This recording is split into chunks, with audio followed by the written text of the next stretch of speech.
அத்தனை சொந்தங்களுக்கும் வணக்கம். இன்று சமூக ஊடகங்களில் மாலை நேரம் பரபரப்பாக பேசப்படுகின்ற விஷயம் ரணில் விக்ரமசிங்க அவர்களுடைய கைது அப்படின்றது பெரிய ஒரு பரபரப்பாக பேசப்படுகின்ற விஷயமாக பார்க்கப்படுகிறது. ரணில் விக்ரமசிங்க அவர்களுடைய கைது செய்யப்பட்டு அவர் இப்பொழுது விடுதலை செய்யப்பட்டிருக்கிறார் அப்படின்னு சொல்லியும் சொல்லப்பட்டிருக்கிறது. செய்தி ஊடகங்களில் வந்திருக்கிறது. சரி, நடந்தது என்ன, அதை பற்றி தான் இந்த வீடியோவில் பார்க்க போகிறோம். அதுக்கு முன்பதாக என்னுடைய சேனலுக்கு புதிதாக வருபவர்கள் என்னுடைய சேனலை சப்ஸ்கிரைப் பண்ணுங்கள், லைக் பண்ணுங்கள், கமெண்ட் பண்ணுங்கள். அது மட்டும் இல்லாமல் இது சம்பந்தமான கருத்துக்களை பகிர்ந்து கொள்ளுங்கள். ரணில் விக்ரமசிங்க ஏற்கனவே பார்த்தீங்கன்னு சொன்னால் நேற்று மாலையிலிருந்து தொடர்ச்சியாக பேசப்படுகின்ற விஷயம் என்னென்னு சொன்னால், ஒரு அரசியல்வாதி ஒருவர் தன்னுடைய சமூக வலைத்தளங்களில் வெளியிட்டிருக்கின்ற விஷயம், அதாவது நாளை, அதாவது இன்று ரணில் விக்ரமசிங்க அவர்கள் கைது செய்யப்படுவார். அது மட்டும் இல்லாமல் அவர் கைது செய்யப்படாத பட்சத்தில் நான் என்னுடைய வலியொலி தளத்தை மூடிவிட்டு சென்று விடுவேன் எப்படின்னு சொல்லி நேற்று மாலை ஃபுல்லாக பேசப்பட்ட விஷயமாக பார்க்கப்பட்டது. ஆனால் இன்று காலையில் இது சம்பந்தமாக பாராளுமன்றத்தில் கூட இது சம்பந்தமான விவாதங்கள் இடம்பெற்று கொண்டிருந்தன. ஆனாலும் இது சம்பந்தமாக எந்த ஒரு விஷயங்களும் வெளியில் வரவில்லை. மதியம் போல செய்தி வெளியாக இருந்தது, ரணில் அவர்கள் குற்றப்புலனாய்வு பிரிவினர்களுடைய விசாரணைக்காக செல்கிறார் அப்படின்ற விவரங்கள் சமூக ஊடகங்களில் பெரிய ஒரு பேசுபொருளாக இருந்தது. அதனைத் தொடர்ந்து பார்த்தீங்க சொன்னால் மாலையில் ரணில் விக்ரமசிங்க அவர்கள் கைதாகி விட்டார் அப்படின்னு சொல்லி கோட்டை நீதிமன்றத்துக்கு கூட்டி சென்றார் அப்படின்னு சொல்லி செய்திகள் சமூக ஊடகங்களில் வெளியாகின்றன. சரி, உண்மையில் எதுக்காக இவர் கைது செய்யப்பட்டார், ரணில் விக்ரமசிங்க எதுக்காக கைது செய்யப்பட்டார் அப்படின்ற செய்தி பெரிய ஒரு பேசுபொருளாக இருக்கிறது. அதாவது ரணில் விக்ரமசிங்க அவர்களுடைய மனைவி துணைவியாரனுடைய பட்டமளிப்பு விழாவுக்கு லண்டன் இங்கிலாந்துக்கு சென்றிருக்கிறார். இதற்காக அரசாங்க நிதியை பயன்படுத்தியிருக்கிறார் என்பதுதான் குற்றச்சாட்டு. அது மட்டுமில்லாமல் குறிப்பிட்ட காலம் 2023ஆம் ஆண்டு பார்த்தீங்கன்னா அவர் செல்வதற்காக இவரோடு சேர்ந்து 10 பேர் பயணித்திருப்பதாகவும் 16 மில்லியன் ரூபாய் பணம் இந்த பயணத்துக்காக பயன்படுத்தப்பட்டிருப்பதாகவும் சொல்லப்படுகிறது. இவருடைய தனிப்பட்ட தேவைக்காக அரசாங்கத்தினுடைய நிதியை இவர் பயன்படுத்தினார் என்பதுதான் இவர் மீது வைக்கப்பட்டிருக்கின்ற குற்றச்சாட்டாக சொல்லப்படுகிறது. இது ஒரு புறம் இருக்க, ரணில் விக்ரமசிங்க அவர்கள் பார்த்தீங்க சொன்னால் தொடர்ச்சியாக 1983ஆம் ஆண்டு நினைக்கிறேன் அந்த காலப்பகுதிகளில் இலங்கையினுடைய பொருளாதாரம் விழுந்திருக்கின்ற பொழுது அந்த பொருளாதாரத்தை தூக்கிவிட்ட பெருமை பார்த்தீங்க சொன்னால் ரணில் விக்ரமசிங்க அவர்களை சேரும். அதே மாதிரி 2000ஆம் ஆண்டு காலப்பகுதியிலே இலங்கையினுடைய பொருளாதாரத்தின் தன்மை கீழே விழுந்திருக்கின்ற பொழுது இலங்கையினுடைய பொருளாதாரத்தை தூக்கிவிட்ட பெருமையும் அவரை சாரும்.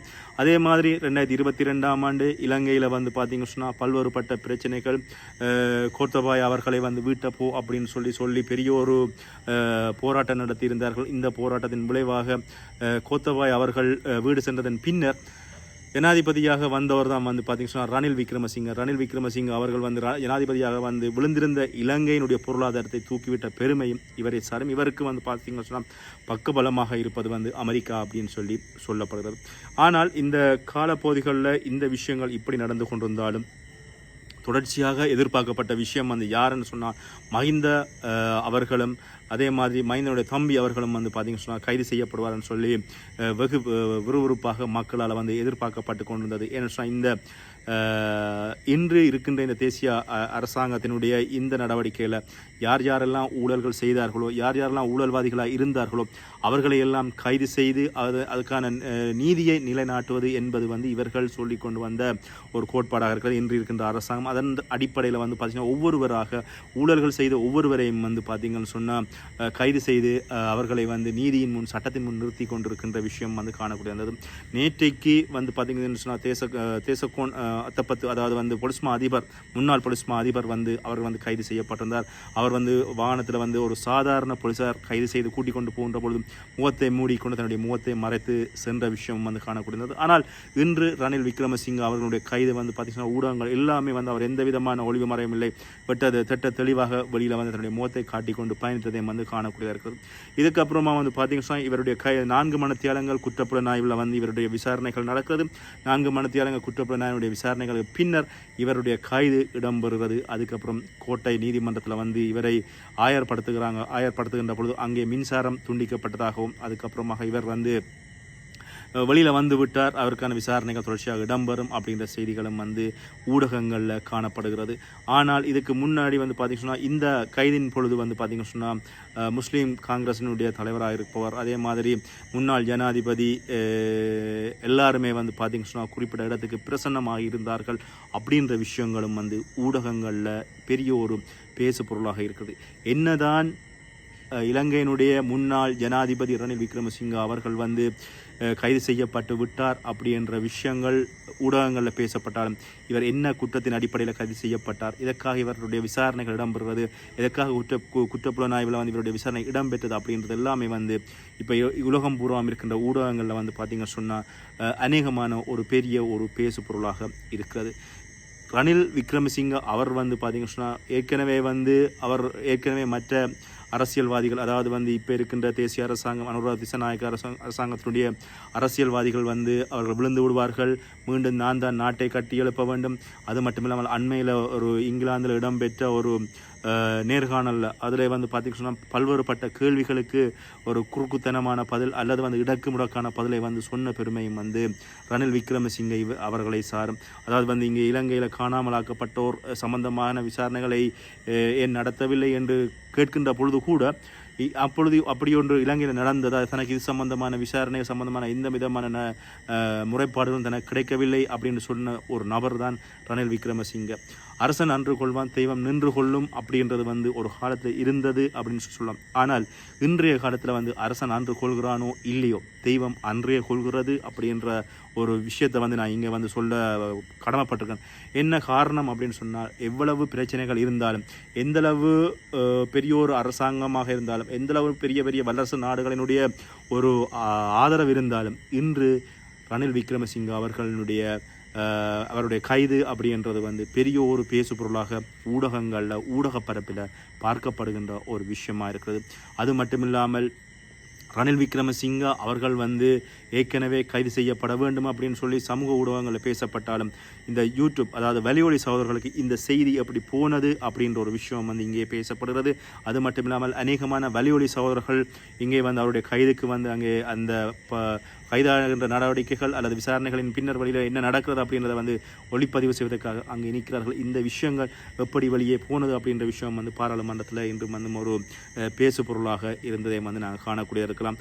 இந்த நேரத்தில் வந்து கடந்த ஜனாதிபதி தேர்தலில் கூட ரணில் விக்ரமசிங்கே அவர்கள் வந்து தான் போட்டி போடுவதற்காக முயன்றாலும், ஆனால் சஜித் பிரேமதாச அவர்களுக்கும் அனுர தேசநாயக் அவர்களுக்கும் இடையிலே வந்து அளவுக்கு அதிகமான போட்டி இருந்தது.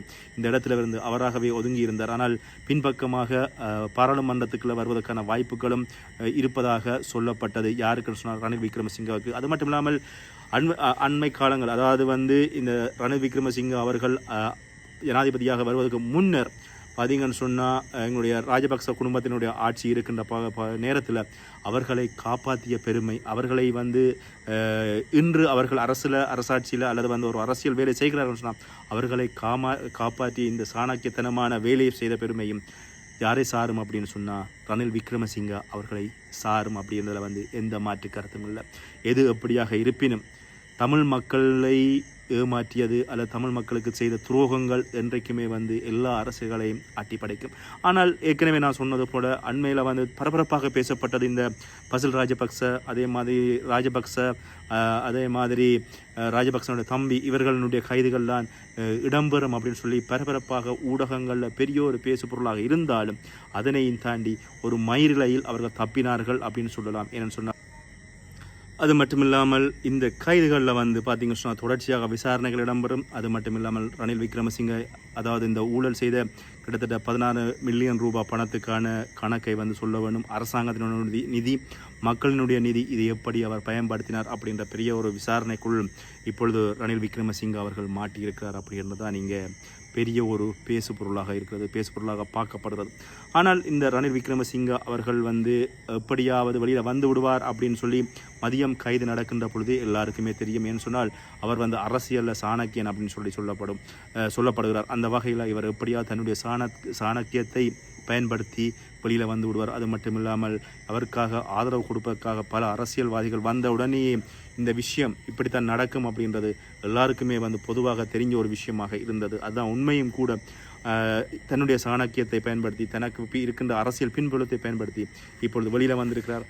பார்க்கலாம் இந்த வழக்கு விசாரணைகள் நடைபெறுகின்ற பொழுது நீதி நிச்சயமாக கிடைக்கும் அப்படின்னு சொல்லி நம்புவோம். அதில் இன்னும் ஒரு விஷயம் என்ன சொன்னால், இதற்கு பின்னர் ஏற்கனவே மற்ற ஜனாதிபதிகள் இருக்கின்ற யார் யார் ஊழல் செய்தார்களோ அவர்கள் எல்லாருமே பார்த்தீங்கன்னு சொன்னால் அவர்களுக்கான அடுத்த கட்ட நடவடிக்கைகள் எதிர்பார்க்கப்படும். அவர்கள் பயத்தில் இருப்பார்கள். அவர்களை தாண்டி தமிழ் அரசியல்வாதிகள் இருக்கலாம், சிங்கள அரசியல்வாதிகள் இருக்கலாம். ஒரு ஜனாதிபதிக்கே இந்த நிலைமை என்கின்ற பட்சத்தில் நிச்சயமாக இதே நிலைமையில் அடுத்த தமிழ் அரசியல்வாதிகள் கிட்டத்தட்ட 13-15 அரசியல்வாதிகள் ஊழல் செய்தார்கள் அப்படின்னு சொல்லப்படுகிறது. அவர்களுடைய பேர் விவரங்கள் ஏற்கனவே வெளியிடப்பட்டிருக்கிறது.